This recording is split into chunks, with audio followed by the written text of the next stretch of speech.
السلام علیکم ورحمۃ اللہ۔ آج میں آپ کو کائنات کے سب سے عظیم سفر یعنی واقعہ معراج کی سیر کراؤں گی۔ یہ وہ سفر ہے جس میں اللہ تعالیٰ نے اپنے حبیب حضرت محمد صلی اللہ علیہ وسلم کو رات کے مختصر سے حصے میں معراج عطا فرمائی۔ یہ معراج 3 حصوں پر مشتمل تھی۔ ان میں سے پہلا حصہ مسجد حرام سے مسجد اقصی تک کا تھا۔ چنانچہ قرآن مجید میں ارشاد ہوتا ہے سبحان الذی اسریٰ بعبدہ لیلا من المسجد الحرام الی المسجد الاقصی، یعنی پاک ہے وہ ذات جو لے گئی اپنے بندے کو رات کے مختصر سے حصے میں مسجد حرام سے مسجد اقصی۔ یہ سفر رجب کی 27ویں شب کو اللہ تعالیٰ کے حکم سے شروع ہوا۔ اس رات میں جبرائیل علیہ السلام نبی کریم خاتم النبیین صلی اللہ علیہ وآلہ وسلم کے پاس آئے اور اللہ تعالیٰ کے خاص سواری براق ساتھ لائے۔ براق ایک نہایت تیز رفتار سواری ہے جس کے ذریعے آپ خاتم النبیین صلی اللہ علیہ وآلہ وسلم کو مکہ مکرمہ سے مسجد اقصی بیت المقدس لے جایا گیا۔ اس رات کے اس پہلے حصے کو اسرا کہا جاتا ہے۔ مسجد اقصی میں اللہ تعالیٰ کے حکم سے تمام سابقہ انبیاء کرام علیہ السلام موجود تھے۔ آپ صلی اللہ علیہ وسلم نے ان کی امامت فرمائی اور پھر نماز پڑھائی۔ اسی عظیم مقام کی وجہ سے آپ صلی اللہ علیہ وسلم کو امام الانبیاء یعنی تمام انبیاء کے امام کا لقب عطا ہوا۔ نماز کے بعد آسمانوں کا سفر شروع ہوا۔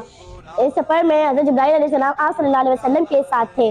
حضرت صلی اللہ علیہ وسلم نے پہلے آسمان پر حضرت آدم علیہ السلام سے ملاقات فرمائی، دوسرے آسمان پر حضرت عیسیٰ اور یحییٰ علیہ السلام سے ملاقات فرمائی، تیسرے آسمان پر حضرت یوسف علیہ السلام سے ملاقات فرمائی، چوتھے آسمان پر حضرت ادریس علیہ السلام سے ملاقات فرمائی، پانچویں آسمان پر حضرت ہارون علیہ السلام سے ملاقات فرمائی، چھٹے آسمان پر حضرت موسیٰ علیہ السلام سے ملاقات فرمائی۔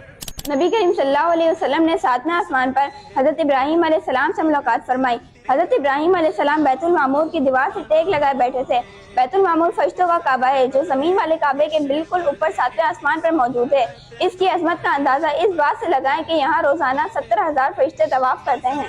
یہ ہے سدرۃ المنتہا یعنی بیری کا وہ درخت جہاں کائنات کی حد ختم ہو جاتی ہے۔ یہاں پہنچ کر حضرت جبرائیل علیہ السلام نے کہا اے اللہ کے رسول صلی اللہ علیہ وآلہ وسلم، اگر میں یہاں سے 1 انچ بھی آگے بڑھا تو اللہ کے نور کی تجلی سے میرے پر جل جائیں گے۔ جیسا کہ شاعر فرماتے ہیں جبریل ٹھہر کر سدرہ پر بولے جو بڑے ہم 1 قدم، جل جائیں گے سارے بالوں پر اب ہم تو یہیں رہ جاتے ہیں۔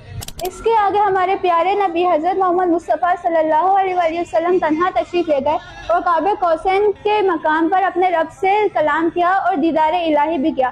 قرآن مجید میں ارشاد ہوتا ہے فَكَانَ قَابَ قَوْسَيْنِ أَوْ أَدْنَىٰ، بس 2 کمانوں کے درمیان کا فاصلہ رہ گیا یا اس سے بھی کم۔ اللہ تعالیٰ نے اسی رات امت کو 50 نمازوں کا تحفہ عطا فرمایا۔ اس سفر میں اللہ تعالیٰ نے آپ صلی اللہ علیہ وآلہ وسلم کو جنت کی سیر کرائی اور دوزخ کا معائنہ بھی فرمایا۔ واپسی پر حضرت موسیٰ علیہ السلام نے نمازوں میں کمی کا کہا تو آپ صلی اللہ علیہ وسلم اللہ تعالیٰ کے پاس 9 مرتبہ تشریف لے گئے اور ہر بار نمازوں میں کمی کی درخواست جاری رکھی۔ اللہ تعالیٰ نے ہر بار کچھ نمازیں کم فرما دی۔ جب آخر میں 5 نمازیں رہ گئیں تو حضرت موسیٰ علیہ السلام نے پھر کمی کا کہا۔ آپ صلی اللہ علیہ وسلم نے فرمایا قد استحییت من ربی، یعنی اب مجھے اپنے رب سے شرم آتی ہے۔ پھر غیب سے آواز آئی اے میرے حبیب صلی اللہ علیہ وسلم، آپ کی امت کے لیے نمازیں تو 5 ہیں مگر ثواب 50 کا ہی ملے گا۔ معراج کا یہ سفر اللہ کے پیارے نبی صلی اللہ علیہ وسلم کا ایک عظیم الشان معجزہ ہے۔ نبی کریم صلی اللہ علیہ وسلم کے علاوہ یہ سعادت کسی کو حاصل نہیں ہوئی۔ مسلمان ہر سال 27 رجب المرجب کو معراج النبی صلی اللہ علیہ وسلم مناتے ہیں۔